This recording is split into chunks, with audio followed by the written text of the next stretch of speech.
Good evening. Welcome to the Michael Muse Show, the author, rise and burn, where we show you when you see fear, you kiss straight through the door. I come to tell you that today we are having a great show. I want you to know I'm excited right now. I'm literally knowing tonight it's going to be some nuggets being shared tonight that can help put your business and put your life in a direction that you're looking to go in. Ladies and gentlemen, I want to thank you first of all because this is a Tuesday night. You could be watching any show on TV. You could be doing anything else on social media. But guess what? You decide to hang out with Michael Muse and Bob Abramson.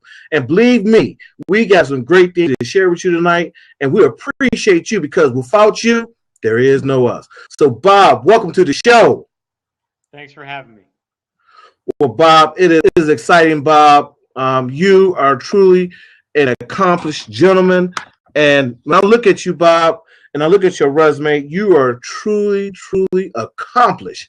And it's one thing to be successful in one area, but when you could totally leave one area and get into another area industry and be successful as well, you truly got some secrets and some tips that can truly help people out tonight. And I want to thank everyone who's come out tonight to hear this.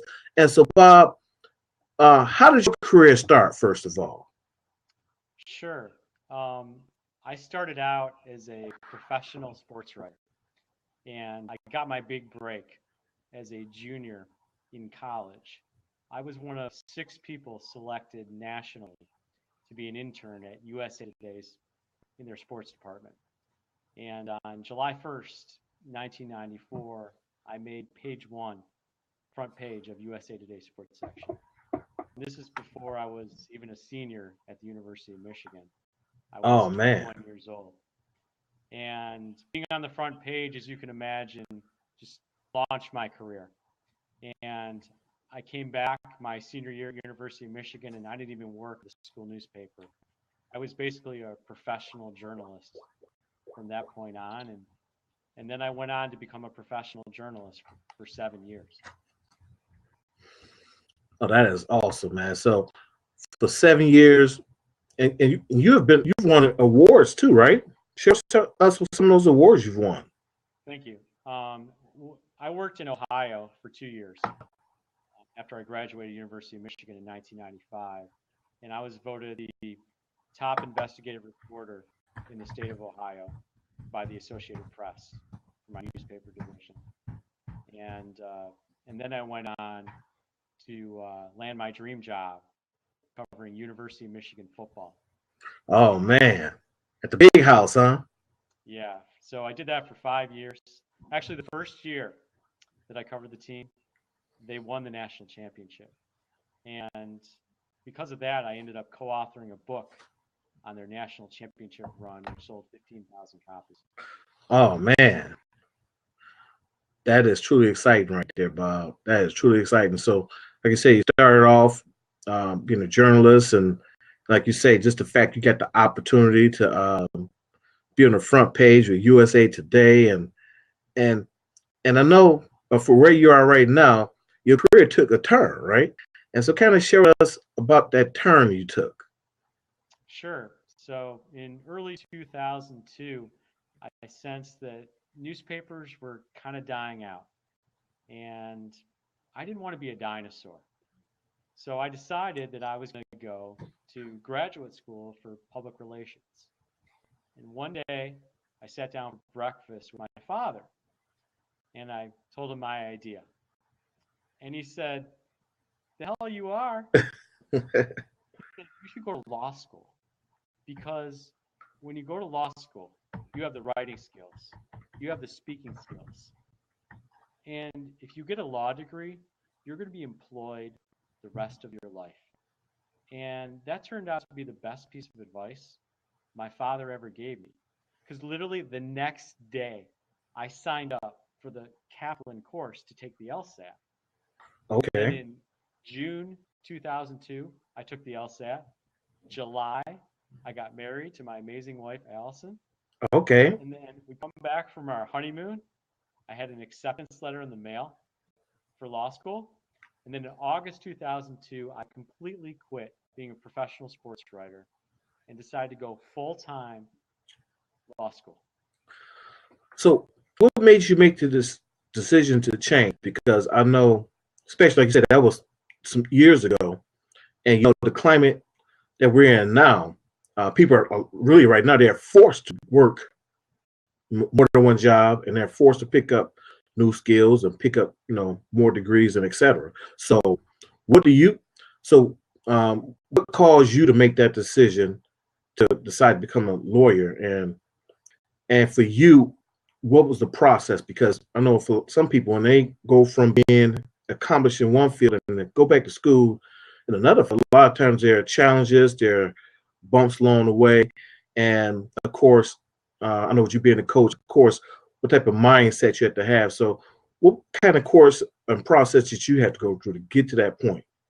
It was a hard decision, believe me, Michael, because I knew that Michael. I was really talented as a writer, and I didn't Yes, want to just throw that skill away. And here I've been absolutely. working for 7 years to keep rising up, and I was up for a job at the Detroit Free Press, Okay. and but they had hiring freezes going on, and I felt like I couldn't go any higher. And Mm, on top of that, there was a lot of factors going on. right. People ask me, oh, you must have had the greatest job in the world. Well, being a sports writer is incredibly fun, but there's a lot more to it that people don't know. Is that you're traveling a lot, it's long hours, lousy pay, and yeah, it is lousy pay. And the access at Michigan football is not as great as what people think it is. You really only get to talk to the players on Monday and Saturday. So it wasn't like we got to see them every day. And I Right. decided that I didn't want to have my life dictated by a sports schedule. That was one of the biggest reasons. Mm, And because I would go to bed at like 3 o'clock in the morning and get up at 11 o'clock in the morning. It might sound like cushy, but it really wasn't. I felt like I was missing something in my life. Like half the exactly. world was already up and did things, and I was asleep. And the only time I could get married was in July because there wasn't a game going on, right? Exactly. Yes. So, but it was a very hard decision for me to go to law school because basically you're starting over and I had come so far. But at the same time, I thought, well, I've got writing skills, I've got speaking skills. What if I could just transfer that over to the law? And what I realize now is that more than anything as a lawyer, you write and you write Exactly. briefs and you write everything. That's about 80% of your job. So, it was one of the hardest things I've ever done, one of the most terrifying things I've ever done, but I'm so glad I made the leap. That is fantastic, Bob, and definitely, like you said, of course, being in a position where you're able to write, and also, like you say, that take a lot of time, but also, of course, I know being an attorney definitely puts you in a position where you know how to speaking also. And so, did you always have a love for speaking, or is that something that you saw some certain individuals who inspires you? I know for me personally, when I saw Les Brown speak, I mean, that just put a fire under me. I was just hooked to want to learn that skill and to really share that skill with the world. Because it's an aspect of having people listen to you it was important to me. So for you, who and what got you to the point where you want to speak, be a speaker also? Well, I've been speaking for many years as a lawyer, and I went on a lot of different stages. But the game changer for me was last year in March. Every year, my wife and I go on a vacation. 1 week, no kids, right? Okay. And we decide we're going to go to California. And right before we're about to go, my wife says, "How about we wrap a personal development conference around our trip? 3 days." Now, my whole trip's 7 days. And I'm like, Okay. really? Like, be outside. We're in California. And she says, no, we're doing this. And so it was a Shalene Johnson conference. I don't know if you know who she is. Yes. And so first day I go to this conference, and I'm like, oh, it's pretty cool, but it's 92 degrees outside. And I'm like, okay, maybe I'll come back for the second day. I come back for the second day, and this guy gets up on stage for an hour and 15 minutes.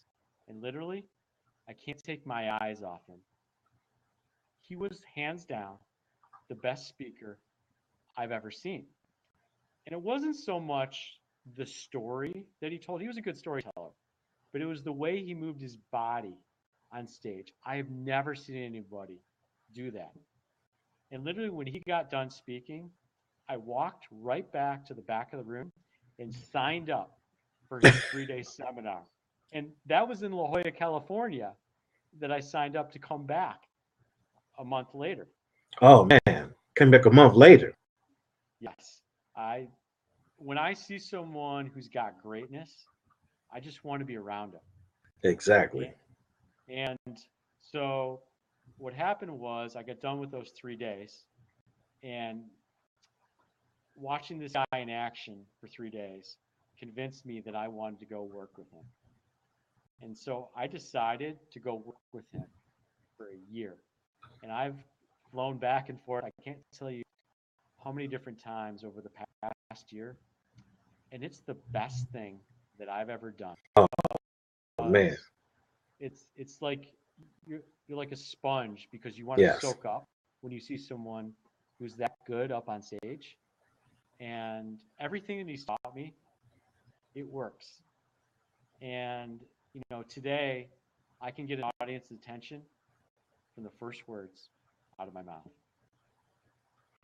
Well, absolutely, Bob. You kicked out the park with that one right there, man. And you hit on something that's real important, Bob. And I really want to get some insight from you on this, because a lot of times people, when it comes to whatever craft they have or whatever industry they're in, a lot of times people don't see the need to get the mentoring and get the coaching.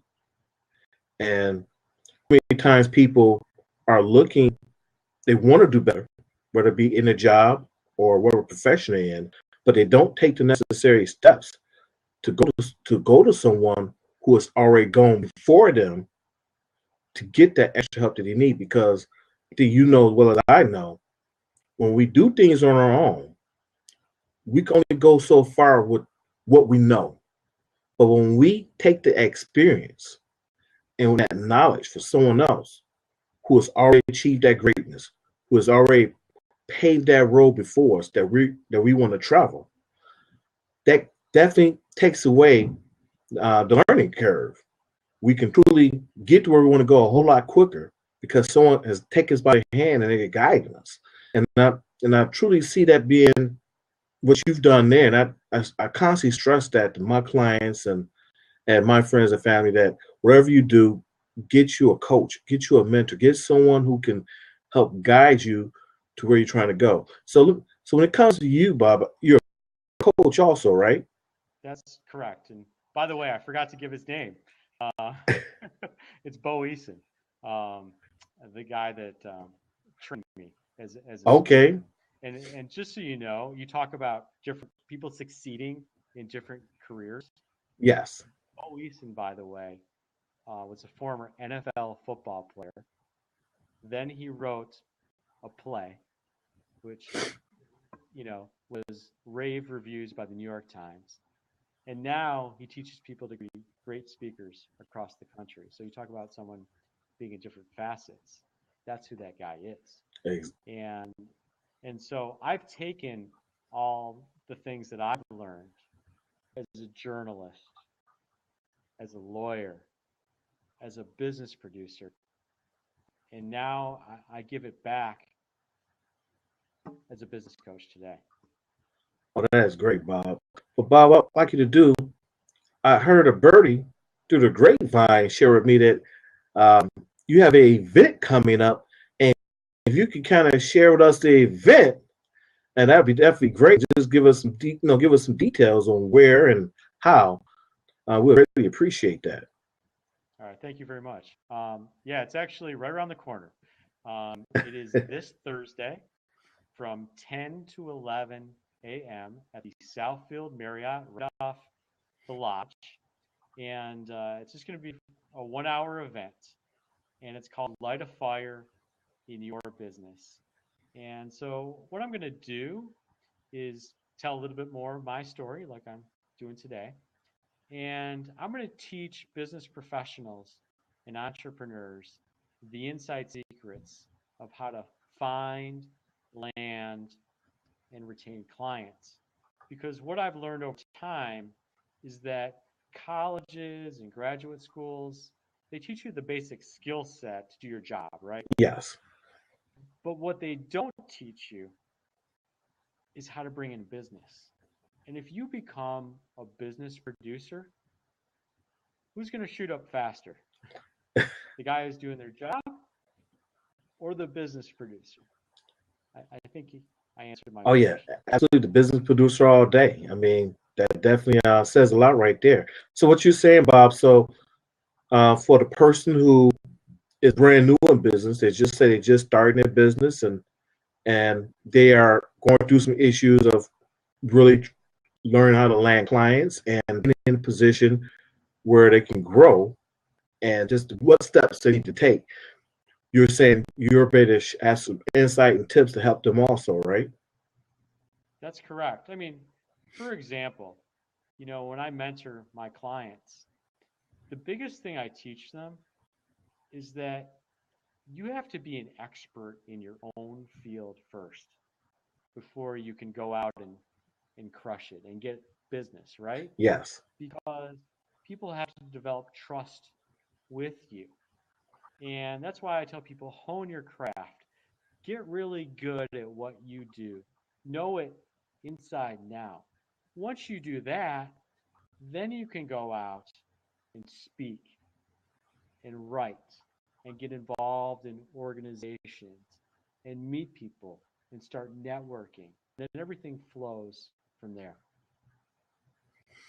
Oh man. So I know you specialize with business professionals also. And I noticed one thing, Bob, especially in this economy we're in now, a lot of people are realizing that just learning a skill and being an attorney or being a realtor, being a broker, just learning that skill and being good at that skill is not enough now. And we're at a point in time in our economy where a person, like you said, they have to learn how to get those clients. They have to learn how to be in a position to grow and build that database up. And so I'm assuming that that's definitely some of the components with your conference, right? That's correct. And what I teach is basically three critical steps to developing business. And number one is to marinate. And you're probably thinking about food right now, right? But when I say marinate, I mean you really gotta develop and foster the personal relationship with people. Exactly. And that's really the foundation. A lot of people just want to jump to the business part, Yes. but things take time, like a fine wine, right? And you got to get to know the person, they got to get to trust you, and it will happen eventually, but don't push it too hard. Things happen naturally, and when the time's right, the time is right. And then the second critical step that I teach is go for broke. Mm, And that's the point where you finally get to that meeting, right? Where you want to exactly. land. Yes. And guess what? I see so many people kind of fumble through that. They're terrible at it. They're scared of it. They want to run for the hills, or they just don't know how to do it right. And that's what I'm going to teach too on Thursday, of how to walk in that room and just dominate. Exactly. And then the third critical step that I teach is to dazzle. And that is when you finally get the client. And we all want to do a great job on that first assignment or whatever. But the real thing you need to think about is long term. What can you do to not only get repeat business from that client, but more importantly, impress them so much, do stuff that's so outside the box that they're going to tell everybody in the world about you. The person that cuts their hair, the other women that they play mahjong with, the people on their tennis team, the guys at the bar. That's the person that you want to be. Well, you know what, Bob? We have a person right here in the room. They fire in the heart. Let me make sure I get this person's name. This is Lawrence. Lawrence says, yes, this is my struggle. I am knocking on doors, no clients. He says, I am a speaker who followed the XYZ. I am presence, author of book, free gigs, just feel like I am hitting the wall. You have any suggestions for Lawrence? You're a speaker. What kind of speaker are you, Lawrence? Does he fill it in? No, I was waiting for him to fill it in. And also, Lawrence, if you're motivational. Motivational speaker. I was just trying to get an understanding of what kind of speaker he was. Well, without knowing him a little bit more, I like to when I work with my clients, I like to dig deep to find out where they came from, where they want to go, and then we map the course. But obviously, you do speak. You've got a book, so you have a vehicle for doing that. And are you getting out on social media? Are you going on Facebook Live right now? What sort of following do you have? What is your approach when you meet people? And where are you networking? These are all kind of questions that I'm just kind of throwing out there. I don't have a hard answer for you, and I think you can understand why. But you have the tools in place, and maybe you just need a little direction. And by the way, I do offer a free 20-minute consult, and you can go to my website at Bob Abramson, ABRAMSON.com, and I'd be more than happy to speak with you and find out a little bit more. And Lawrence, if you would like, you could definitely jump in the seat real quick. That way, you could definitely ask Bob. He can be a little more direct. So definitely jump in the seat real quick, and that way he can get an actual feel and give you a little better, concise information on what direction to go in. Is this the hot seat? Is that what it is? Yes. If you want to jump in the seat there, Lawrence, go ahead and jump on in. Because definitely what you're dealing with, a lot of people are dealing with on a regular basis, especially, like I say, you come on in here.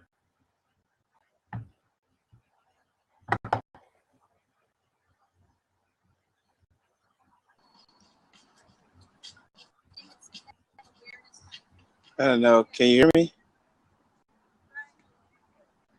Lawrence, can you hear me? I can hear you. I don't know if you hear me. Can you hear me?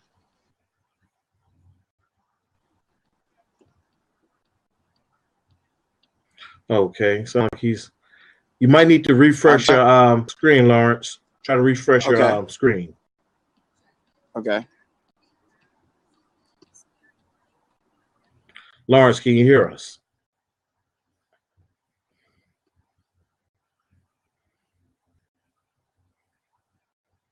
Yeah, but you definitely, until he gets back, Bob, yeah, you definitely hit a nail right there, Bob. There's a lot of people who are trying to make a name for themselves. They're trying to get up there. They want to take their story and take the inspiration they have. They want to share it with the world. And definitely, like you said, he's been hitting the wall. And Bob, what surprised me, what's good here with Lawrence here, is the fact that he does have a book already, and he's already doing. He said he's doing a free gig. So I really believe it's just a few things for him to do to put himself in a position.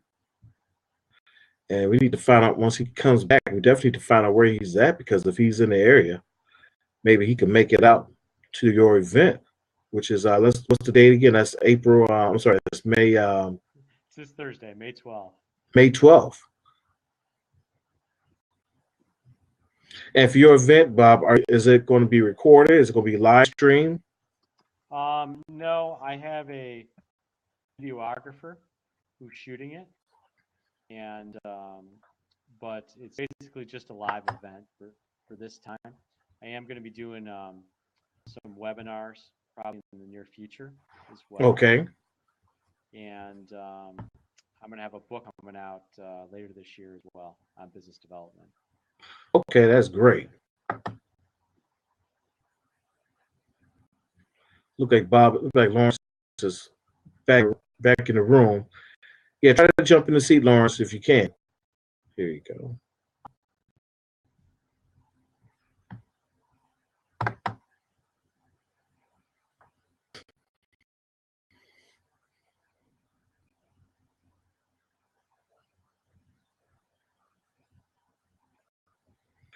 Skeeter Murray, welcome to the show. He'll kick in here in a second.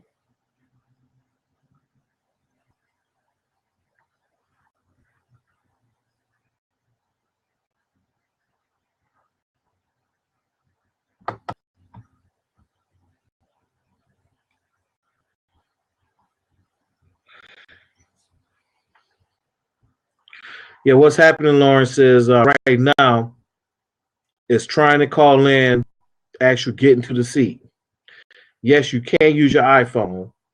What you will need to do is to download the Blab app from the your iTunes store and take that exact same link and jump in. I'm assuming you're using your computer now. Is that yes? No?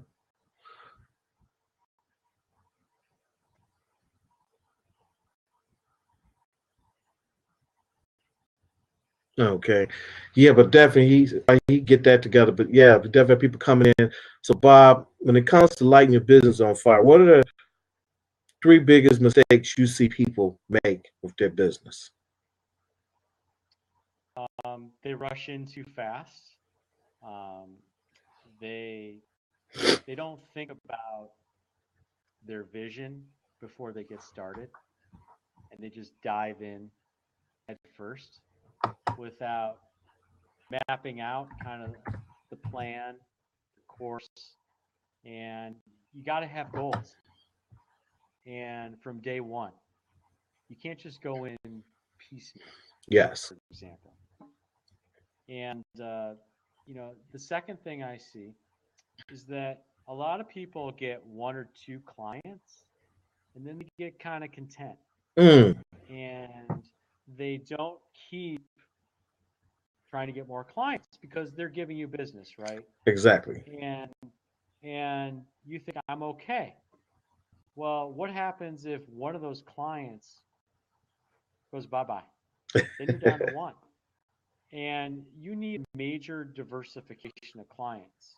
So if you lose one, it's not going to hurt you that much. Anytime a client leaves, it's 10 times harder to find a new client than it is to keep the current one. Exactly. And then the third biggest mistake is people take their clients for granted. And they start to get in a groove with them. They spend a little less time with them. You have to keep dazzling your clients every once in a while, and just make them remember you throughout the year. Like when I work with financial advisors, I tell them don't just be checking in at the end of the year and then midway through the year. Call your clients every quarter. Find out what's going on with them. Bring them into the office. Send them something cool, not just some financial chart that we can't understand. Make it interesting for your client. Keep them engaged. And one thing you said there, Bob, that really grabbed my attention is because we live in an age and time now where social media has become so big that people forget about the human contact element. And I'm so glad that you mentioned for having people come into your office and that human contact. So let me ask you this, Bob. How important is that human contact in your business? And have you used that human contact to expand and grow and get to the next level? You know, I've been a big believer in day one to actually get out of your office, go to someone else's office, and look someone in the eye. And for example, you know, as a lawyer, I go visit insurance companies, and it's insurance adjusters that assign the work, right? Yes. And what I do is I like to go visit them about once a month. One of my clients isn't that far away. And all these adjusters are in these little cubicles, right? But within these little cubicles are all this stuff that's packed inside of it. And it's telling me, oh, they got kids, they went to this school, maybe they're a tennis player, they like horses. And that is where you build that intimate relationship and you make that connection. And that connection is the most important thing that you can do. I'll give you a perfect example.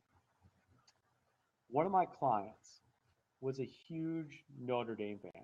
And I am, as you know, a big Michigan fan. Conflict already. Right, right.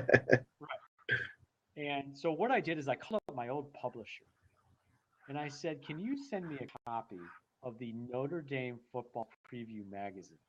Right. Right. And he sends it to me. I send it to her. And I didn't know that she wasn't allowed to accept gifts. However, what I did was, or what she told me, was that over the weekend while she was waiting to see if she had approval, she read the whole magazine, cover to cover, and then gave it back to me saying, sorry, I can't accept it. And then over the course of the college football season, every Monday, I would send her an email, a little barb about Notre Dame, and then she would, you know, shoot me one about Michigan. And over time, Progressive Insurance became one of my biggest clients.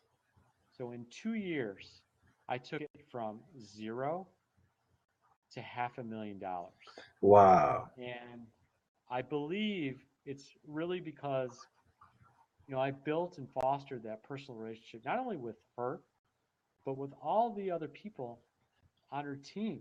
I would send them like cool cards that they had never seen before. You got to do stuff that's outside the box, but you also got to go see them. And what I learned is very few people actually went out of their office and saw them face to face. And they really Mm. appreciate people appreciate the fact that you take time out of your day to come see them. And that's why I'm not a huge fan of texting, of talking on the phone. There's nothing like that face-to-face contact, or you know, if it's an hour, sometimes 3 hours, and just hanging out. There's no better time to bond. Exactly.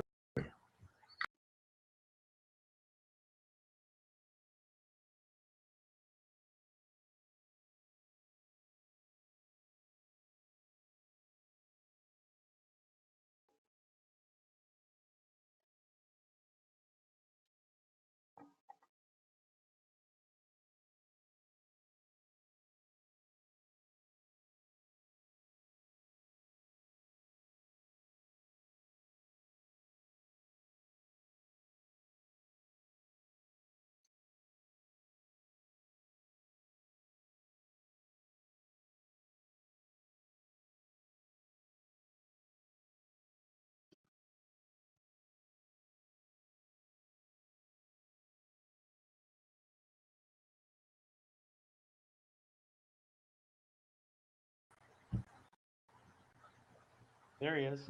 Okay, I'm back. And that's this is technology for you, Bob. And you know what?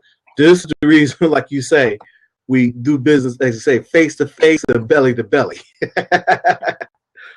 Exhibit A. Exactly. And definitely with Lawrence here, he says one question is, what can you do to land the companies? Well, here's the mindset that you have to take. Like, for example, when you go into that meeting to try and land a client, you always have to remember it is not about you. It is really about the client. And it's a shift in mindset. You almost have to go inside their brain. Sure, you have to know and do your due diligence about the company, know everything about it, find out everything you can about the people that you're going to meet. But what you really have to do is go into their mind and say, why would they choose me over anybody else? And there's usually Mm. three factors within that.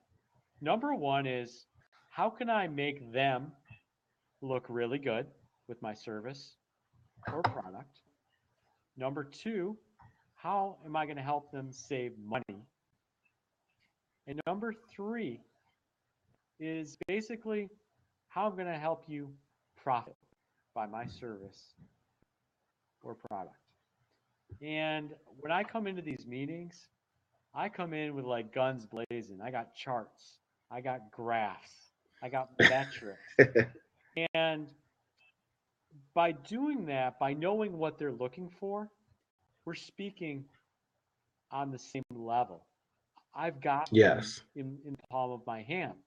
So when you go to ask for the business, it's almost like a seamless transition because they want to do business with you because you're speaking the same language. exactly. And even Lawrence says, he says, I am in live Periscope and Twitter. So Okay, what you well, mean by that, Lawrence? Yeah, oh, so he's on I'm Facebook assuming it's, Live, he's yes, Periscope and Twitter, where he's doing his his broadcasts. But at the same time, um, the internet is not the only place you should be, right? Human right, contact is good. People need to be getting out to see you. Um, like this guy who's interviewing me is also in my Toastmasters group, so exactly, he's seen me live, and exactly. um, all it takes is one person to see you live in a room somewhere, and that's all you need. And whether it's Toastmasters, whether it's the Chamber of Commerce, whether it's just some volunteer organization, even if you're not getting paid, you don't have to be paid to start out as a speaker. People will hire you if you are that good. That's what I would recommend. But that is some great insight right there. And he replied, "Cool. Yeah, that's definitely some great insight right there because it's so crucial and important to put ourselves in a position where we can really realize that you're right. Too many times people get caught hung up on the internet and they get this is the only way I'm going to make money. I have to be on the internet. I have to be using these various sources of social media to get my message out. Don't get me wrong, that is like you said, it's great because with social media we do have a worldwide reach.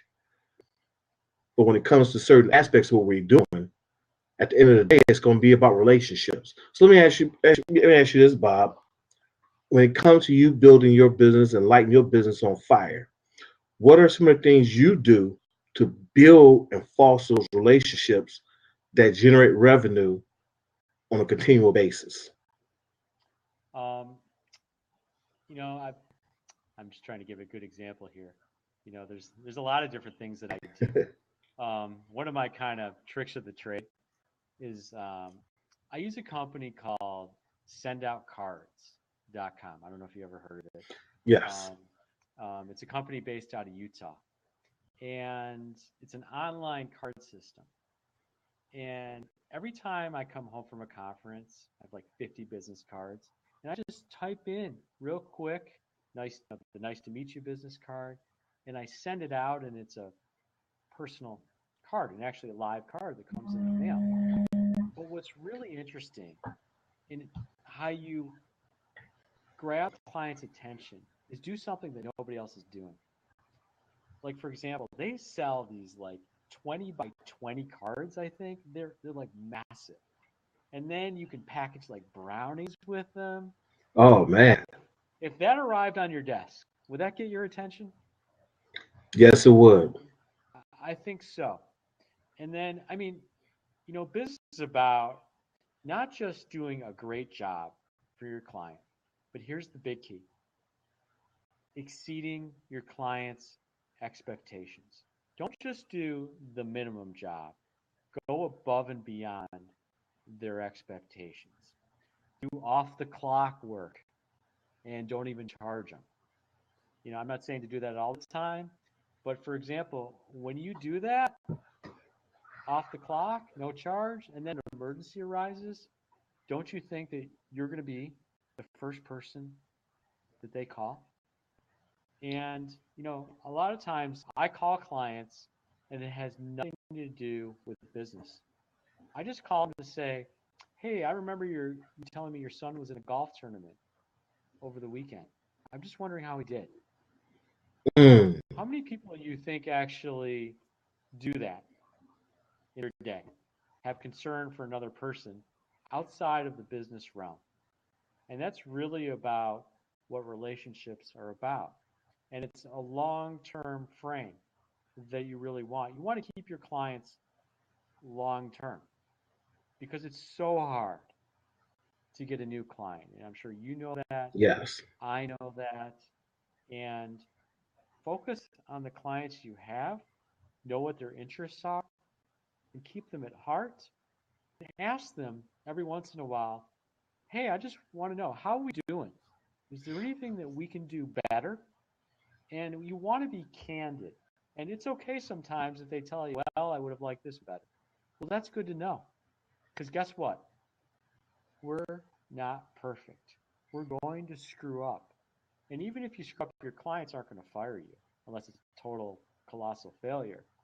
But people are going to make mistakes, and it's not about the mistake, it's what you do to rectify it. Exactly. And if you build that long-term relationship, they're going to understand that things happen. So the person out there like Lawrence, what are some of the first steps he needs to do that's outside the box what he's already doing versus being on like Periscope and Twitter, being on social? What are some things he can do right now to put himself in position to get a client and to have that audience where he can share his story and to be that motivational piece to get his story out there and put himself where he can actually make money and monetize where he's looking to? Number one, it's an old school rule: pound the pavement. You literally, like I said, have to get outside of the four walls of your house and let people know. You should always let every single person you meet know what you do, because people don't do that enough. You got to let people know right away, this is who I am, this is what I do, and this is what I'm looking for. I always ask people when I meet someone for the first time, hey, what can I do for you? Can you tell me who your ideal client or situation is? And then figure out, okay, I don't know his niche, okay, for example, Right. but you have to figure out, where do your potential clients hang out? What conferences do they go to? What events? What coffee houses do they hang out? Where do they go play golf? Wherever that is, you got to go there and just slowly make inroads. You have to go where they are, not where they're Exactly. not. So it takes a little research to figure that out. But once you do that, you got to show up and say, I'm your guy. So what you're saying, Bob, is a person truly needs to make a bigger investment in themselves and to make sure they're being in an environment where they can actually be around their actual target audience.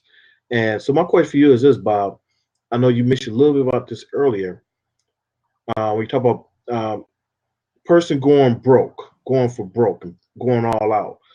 And so what are some of the strategies would you share for a person who has a business and they need to go all out and they're right on the brink of success. They're doing that. They're doing the work. They're doing the work. And of course, it's always, it seems like anytime we're looking to break that threshold to the next level. It's always sickness. It's always negative people. It's always something getting in the way. So, what are some of the things which you say for a person like that? I'm a big believer in persistence. Even if I get shot down, my attitude is, okay, I'm not going to get your business today, but I'm going to get it in whether it's 3 months, a year, or 3 years, because things are going to change. You may not need my services right now, right? But 6 months down the road, you might think, you know what? Maybe I should give that guy a call because it's all about timing. Yes. Timing has to be right. I mean, early on in my law career, I was trying to pursue this insurance company. And so I do my due diligence on this guy, and I found out that he had published a book. And the book was about how he became a born again Christian and how it helped him, in his law career. And so we go up to meet this guy, we do our song and dance, and we get to the end of the meeting, and we're like, by the way, we just saw that you published a book. And he was like, oh, yeah, it turned kind of red. And he's like, well, no one's really bought it, but I just wanted to do it. We get back in the car, and my boss turns to me and says, all right, Bob, here's what we're going to do. You go buy that book, and you send it to him, and ask him to sign it for one of our partners who is Christian. And so I plunked down like $13.95 for this book, and I send it off to him. A couple weeks go by, don't hear a thing. I finally call the guy up. I'm like, hey, just kind of wondering where we stand. And then he gave me the standard blow off line. Well, we're pretty happy with our counsel. And then I said, by the way, did you ever get the book that we sent you?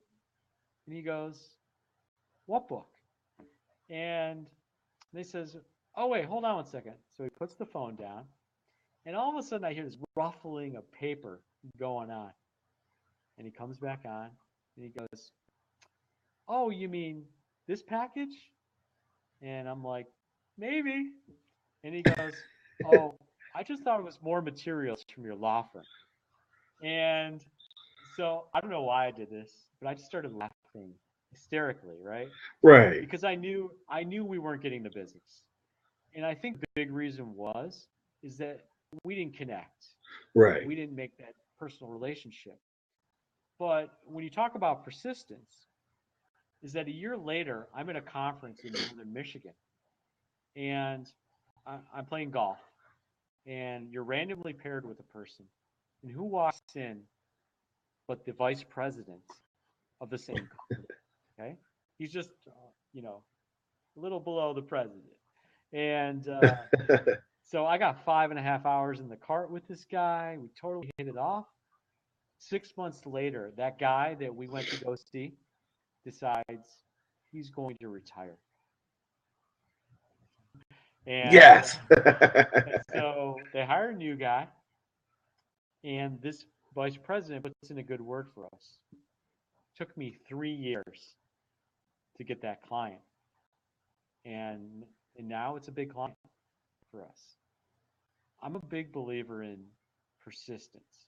You just have to, if things are going to happen in life, it's not going to be Yes. the right time. You're going to get sick. Something's going to crash. The market's going to go down. They're going to be using less people in their business. If you keep at it and keep persistent, it's going to happen. And that's why time and time again, I've been able to break into companies because I just kind of hang around the neighborhood without bothering them too much. I send them Exactly. well, I mean, here's a great thing to do. Even if they give you a no, like if I have an upcoming speaking engagement, I'll just send them a quick letter, which is important. You shouldn't be sending emails. You should be sending handwritten letters to people because guess what people open up? They open up letters that are written to them first. Now, I usually say, by the way, I've got an upcoming speaking engagement. I'd love for you to come by and see me. Or maybe I've written a new article. I said, you know what? I just wrote this article. I thought it might be of interest to you. So I'm staying in their brain without kind of nagging them. But every once in a while, I'm reminding them that I'm still around and I still want to work with you. And they're going to work with me. And that is powerful right there, Bob, because you really hit on the nail. So my question is this, Bob, and I think this is going to really be key right here. And I think that's really the point where a lot of people lose focus and a lot of people get discouraged is just that concept of learning that skill of being in your target market's mind.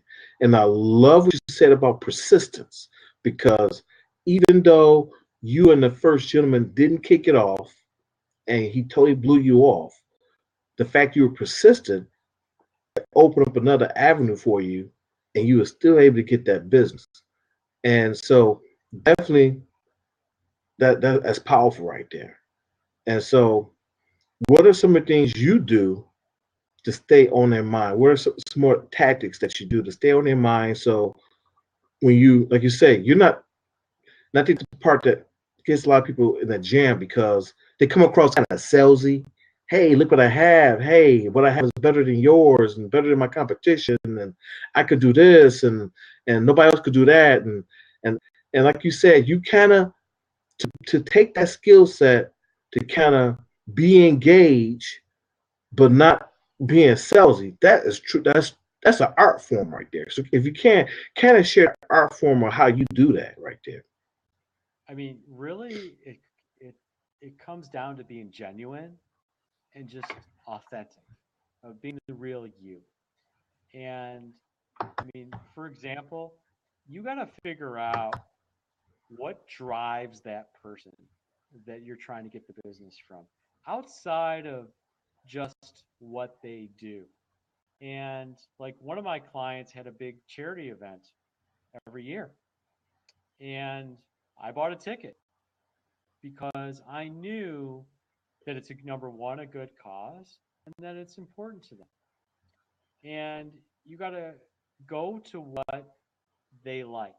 And I mean, of course, it helps if you like it too. And find that happy medium between the two of you.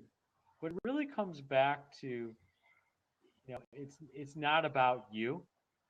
I mean, like even though I send the, hey, I'm speaking. Hey, here's my article. That's Yes. more just to remind them I'm in the room. But what it really comes back to at the end of the day is, is this a good person that I want to work with? And I can't say it any other way than you just have to be yourself. And Bob, you hit on a big point right there. You have to be yourself.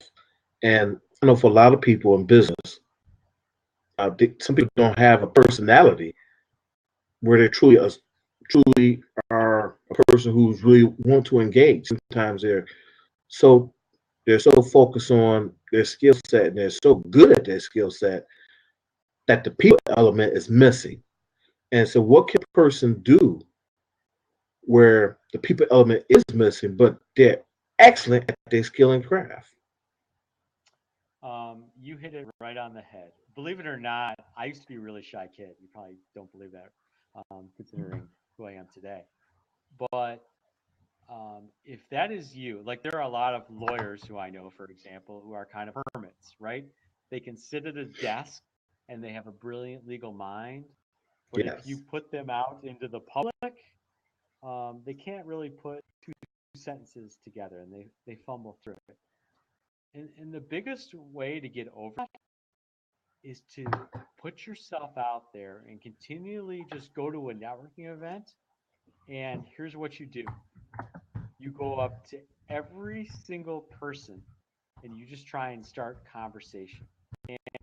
And don't ask them about what they do. Start with where you're from, your family, kids, your hobbies, sports Yes. teams. It's an easy thing.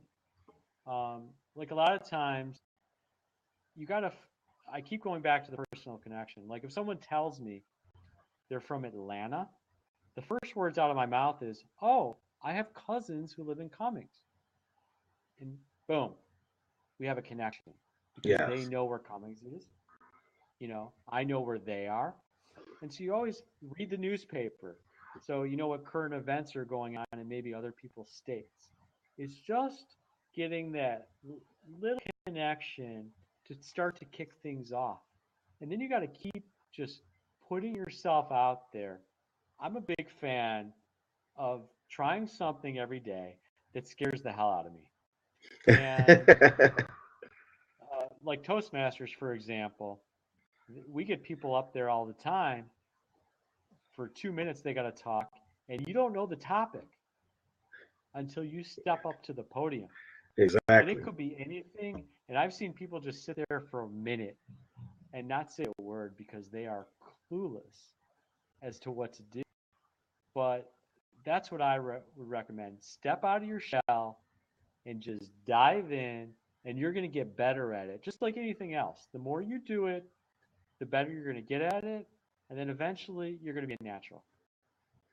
Absolutely. That is powerful, Bob. One thing I was taught some years ago when it came to meeting new people was to use the acronym FORM, which stands for to talk about family first, then occupation, then recreation, and I believe the M was for money last. If I'm wrong, correct me, but I believe the M was for money. But yeah, and that's the formula I've used that has helped me to really bridge that gap because, like I said, people want to do business with who they know, like, and trust. And when Of people course. know that you care about them beyond receiving money, and like you said, being genuine and being authentic is definitely an important part. And it helps you to really set yourself up to get to the next level. And Bob, definitely, we're getting close to the end of the hour. Definitely, Bob, I want you to definitely, real quick, if you can share about your event, where your event is, and once you share where your event is at, if you can share some few points of what they will get from your event. And I know you mentioned about a consultation too, right? And if you can kind of share that with the audience, that'd be great. Sure. And for anyone who's listening to the show today, my event is from 10 to 11 this Thursday at the Southfield Marriott. And I was trying to attach a link on here to the event. But for anyone who registers for the event beforehand, it's normally $10, but because we're on the show together today, they can get it for half off. And the promo code is Michael Muse, capital M on both the first name and the last name. And what I'll do is I'll attach the link with Michael right after the show, and he can post it for me. You can also go to my website at bobabramson.com. If you if you go to the blog section, that will lead you to register for the event as well. And if you go on my website, you can free 20-minute consult. There's actually a calendar that you can sign up for. And the biggest thing, what I hope you'll walk away with after my event, is a new approach to business. And, whatever spot you're in, whether you're a rookie who wants to break in, whether you're doing it, but you're kind of hitting the wall, I want to give you some techniques that I've learned that have been successful that can hopefully be successful for you so you can take your business to that next level. Because really, sometimes you don't see the forest through the trees and you need someone else to kind of take you there. And that's what I can do for you.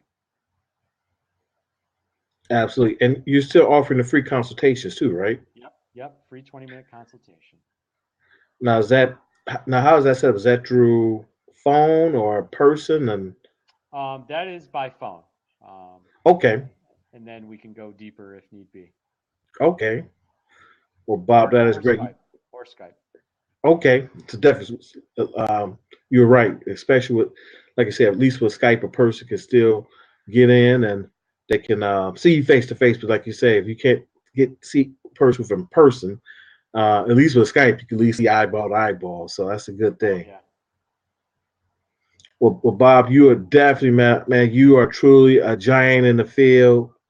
Definitely with coaching, speaking, and training, and just the things you shared, Bob. I know truly.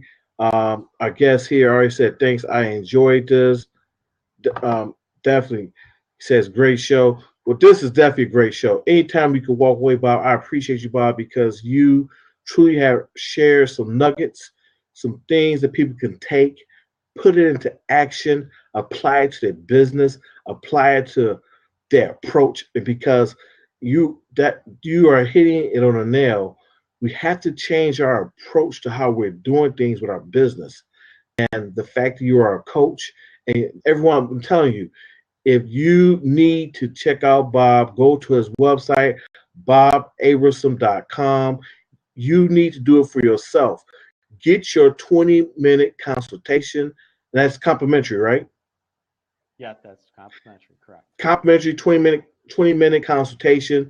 You guys need to be giving this guy a call and contacting him, because I'm sure if these nuggets he's shared just thus far can help you, put you in a better position with your business, you have to know if you could get 20 minutes one-on-one with this guy, asking him questions and just seeing what he knows and the experience he has, I'm for sure he can take you and light your business on fire. And if you are in the Detroit area, I'm telling you, you need to be at the Southfield Marriott on Northwestern. You don't need to meet me there. You need to beat me there.